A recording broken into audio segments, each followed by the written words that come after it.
ఎటువంటి కంటి సమస్యకైనా 100% ఆయుర్వేద పరిష్కారం సంజీవన్ నేత్రాలయ.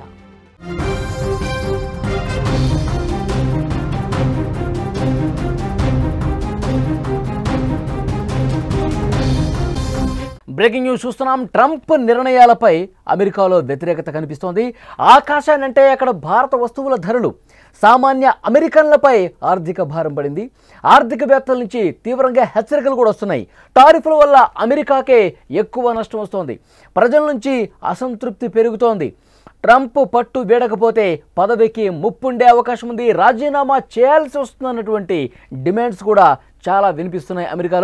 అమెరికాలో ట్రంప్ పాలన ప్రారంభమైనప్పటి నుంచి ట్రంప్ తీసుకుంటున్న నిర్ణయాలు ఏవైతే ఉన్నాయో అవి దేశంలో కాకుండా అంతర్జాతీయంగా కూడా తీవ్రమైన చర్చకు దారితీస్తున్నాయి.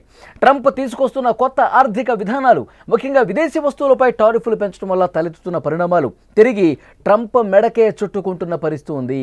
ప్రస్తుతం భారత్ మీద ట్రంప్ తన ప్రతాపాన్ని చూపిస్తున్నాడు. వరుసగా టారిఫ్లు పెంచుకుంటూ పోతున్నాడు. విదేశాల నుంచి దిగుమతయ్యే వస్తువులపై భారీగా టారిఫ్లు విధించడం ప్రారంభించింది అమెరికా. ఈ జాబితాలో భారత్ కూడా ఉంది. భారత్ నుంచి అమెరికాకు ఎగుమతయ్యే అనేక వస్తువులపై టారిఫ్లు పెరగడంతో ఆ వస్తువుల ధరలు భారీగా పెరుగుతున్నాయి.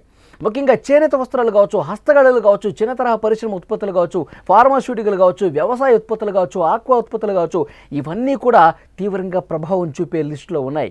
ఈ టారిఫ్ల వల్ల భారతీయ ఎగుమతిదారులు కొద్దిగా నష్టపోతున్నప్పటికీ దానికంటే ఎక్కువగా అమెరికాలో ఉన్న ప్రజలు నష్టపోతున్నారు.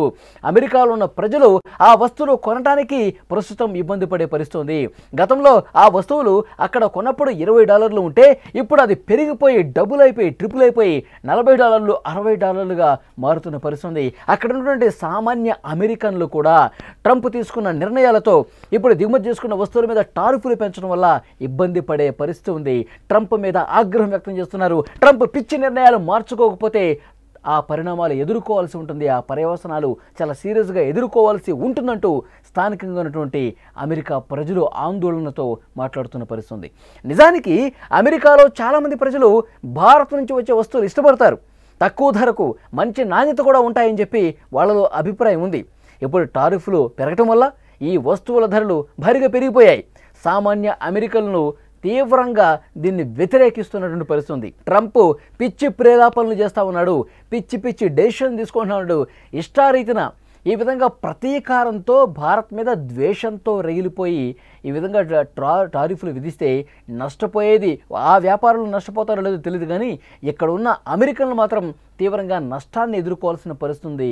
వాళ్ళు కొనుగోలు శక్తి తీవ్రంగా ఇబ్బందికర పరిస్థితుల్లో పడే పరిస్థితి. ఉదాహరణకి ఒక సాధారణ దుస్తుల ధర $20 అనుకుంటే ఇంతకుముందు నేను చెప్పినట్టు అది $60కు పెరిగే అవకాశం ఉంది. అకస్మాత్తుగా ఈ విధంగా ధరలు పెరిగిపోతే సామాన్య ప్రజలు తీవ్రంగా ఇబ్బంది పడుతూ ఉన్నారు. అక్కడ నిత్యావసర వస్తువులు కూడా రోజు షాపింగ్ మాల్స్కి వెళ్ళి కొనుక్కుని ఇంటికి తెచ్చుకునే వస్తువులు కూడా భారీగా పెరిగే అవకాశం ఉంది. ట్రంప్ తీసుకుంటున్నటువంటి ఈ విధమైన నిర్ణయాల మీద అమెరికాలో ఉన్న ఆర్థికవేత్తలు కూడా ఆందోళన వ్యక్తం చేస్తున్నారు. ఇలాంటి వాణిజ్య యుద్ధాలు దీర్ఘకాలంలో ఏ దేశానికి మంచిది కాదు. ముఖ్యంగా అమెరికా ఆర్థిక వ్యవస్థకు ఇది నష్టమే అని చెప్తా ఉన్నారు. ఇలా టారిఫ్లు పెంచడం వల్ల ద్రవ్యోల్బణం పెరిగి అమెరికా ప్రజల ఆర్థిక భారం పెరుగుతుందని నిపుణులు హెచ్చరిస్తున్నారు. ఈ చర్యలు ఇతర దేశాలతో అమెరికాకు ఉన్నటువంటి సంబంధాల మీద కూడా పూర్తిగా దెబ్బతీసే అవకాశం ఉంది. ప్రపంచ ఆర్థిక వ్యవస్థను అస్థిరపరుస్తాయని కూడా చెప్తున్నారు. ఈ పరిణామాలన్నీ కలిసి ట్రంప్ ప్రభుత్వంపై దేశంలోనే తీవ్రమైన వ్యతిరేకతను తీసుకొస్తుంది. ప్రజలందరూ కూడా ఒక్కసారిగా గళమెత్తితే ట్రంప్ తోక ముడచాల్సినటువంటి పరిస్థితి ఉంటుంది. ఒకవేళ అదే విధంగా పేటరిగిపోయి ఇలాంటి పిచ్చి డిసిషన్స్ తీసుకుంటే గనక అమెరికా ప్రజలు ఇబ్బంది పడే పరిస్థితికి తీసుకెళ్తే గనక ఆందోళన తీవ్రతరమై ఆయన రాజీనామా వరకు కూడా వెళ్ళే అవకాశం ఉంటుంది.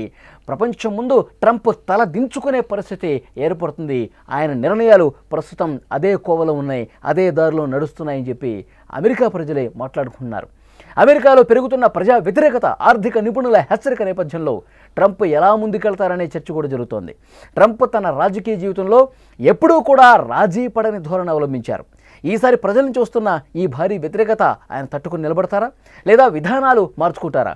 ఆయన బిహేవియర్ చూస్తే, ఆయన మెంటాలిటీ చూస్తే, ఆయన గత కొన్ని రోజులుగా ఆయన యాటిట్యూడ్ చూస్తే ఎప్పుడు కూడా తన నిర్ణయాన్ని సమర్థించుకునే పంథానే అవలంబించాడు తప్ప ఎక్కడ కూడా వెనకడుగు వేసి నేను తప్పు చేశానన్న పశ్చాత్తాపభావం ఎప్పుడు కూడా ట్రంప్లో కనిపించలేదు. అదే వైఖరి అవలంబిస్తాడు ట్రంప్.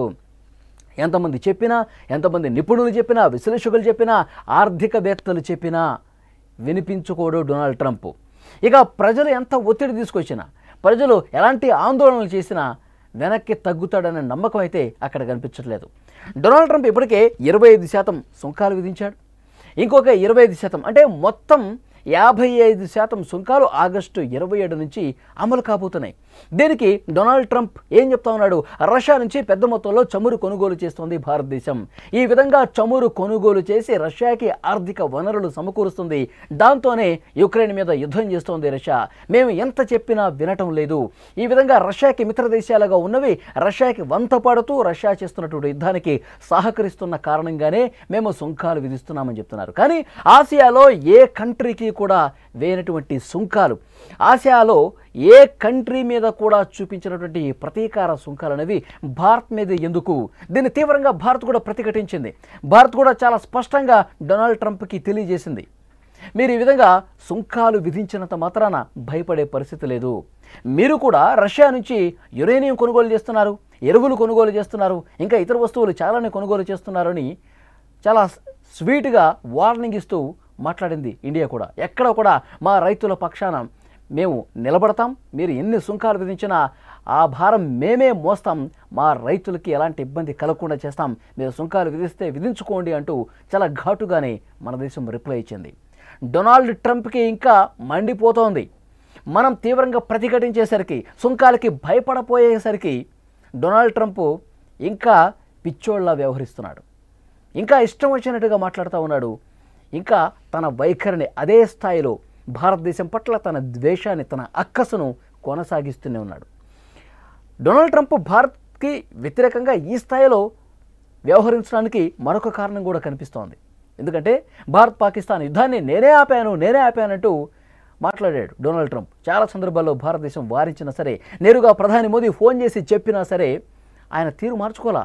నేనే యుద్ధాన్ని ఆపాను, వాణిజ్య యుద్ధం ప్రకటిస్తాను అని నేను చెబితే అప్పుడు వెనక్కి తగ్గారు అని మాట్లాడాడు.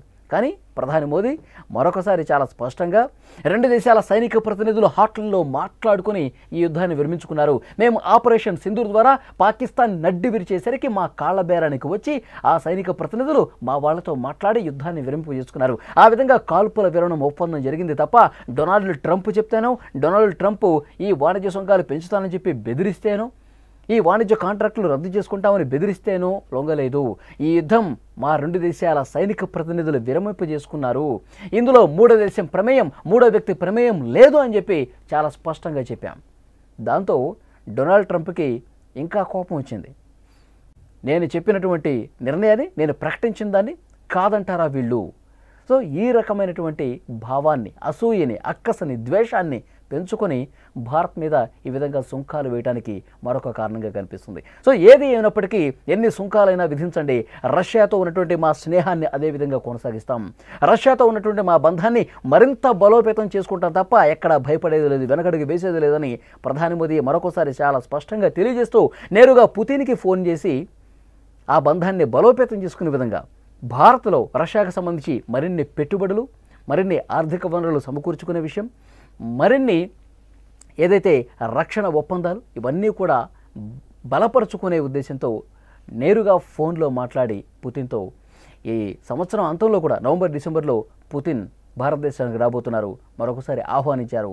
వచ్చిన తర్వాత ఏ విధంగా ముందుకెళ్ళాలి, అమెరికాను ఏ విధంగా కట్టడి చేయాలి, అమెరికాను ఏ విధంగా మనం నిలువరించాలి, ఈ విషయాల మీద కూడా మాట్లాడుకునే అవకాశం చాలా స్పష్టంగా కనిపిస్తుంది. సో ఏదేమైనప్పటికీ ఇప్పుడు జరుగుతున్న పరిణామాలను బట్టి చూస్తే సుంకాలు భారీగానే ఉన్నాయి. భారతదేశ వ్యాపారులు ఇబ్బంది పడే స్థాయిలో సుంకాలు ఉన్నాయి. కానీ ఆ భారం అనేది ప్రజల మీద, వ్యాపారస్తుల మీద పడకుండా తీసుకుంటాం, ఆ నిర్ణయం తీసుకుంటామని ప్రధాని మోదీ చెప్తున్నారు. దాంతోపాటు అక్కడ అమెరికాలో ప్రజలు నరకయాతన చూస్తూ ఉన్నారు. అమెరికాలో ఉన్నటువంటి సామాన్యులు వాళ్ళ ఆర్థిక కొనుగోలు శక్తి మీద తీవ్రంగా ప్రభావం చూపిస్తోంది. మన మీద సుంకాలు వేశారని చెప్పి వాళ్ళు ఆనందం వ్యక్తం చేస్తున్నారు. కానీ డొనాల్డ్ ట్రంప్ అక్కడి ప్రజలు మాత్రం ట్రంప్ తీసుకున్నటువంటి నిర్ణయాల మీద ఆగ్రహం వ్యక్తం చేస్తూ ఉన్నారు. ట్రంప్ పిచ్చి నిర్ణయాలు తీసుకుంటూ దేశ ప్రజల మీద ఎనలేని భారం మోపుతా ఉన్నాడు. ఇది ఆయనకే తగులుతుంది. ఆయన మీద మరింత ఒత్తిడి పెరిగే అవకాశం ఉంది. అక్కడి ఆర్థికవేత్తలు, మేధావులు కూడా చెప్తా ఉన్నారు, ఇది మంచిది కాదు, నీ నిర్ణయాన్ని మార్చుకో అని చెప్తా ఉన్నారు. రోడ్ల మీదకి జనం తండోపతండాలుగా తరలి వచ్చి యాజిటేషన్ చేసే రోజులు ఎంతో దూరంలో లేదు. ఒక్కసారి ఆందోళన మొదలైతే డొనాల్డ్ ట్రంప్ తన నిర్ణయాన్ని మార్చుకుంటాడా, లేదంటే అదే మొండి వైఖరి అవలంబిస్తూ ముందుకు పోతే కనుక తన పదవికి రాజీనామా చేసేంతట ఆందోళనలు అమెరికాలో భవిష్యత్తులో జరిగే అవకాశం ఉందని వాదించే వాళ్ళు కూడా ఉన్నారు.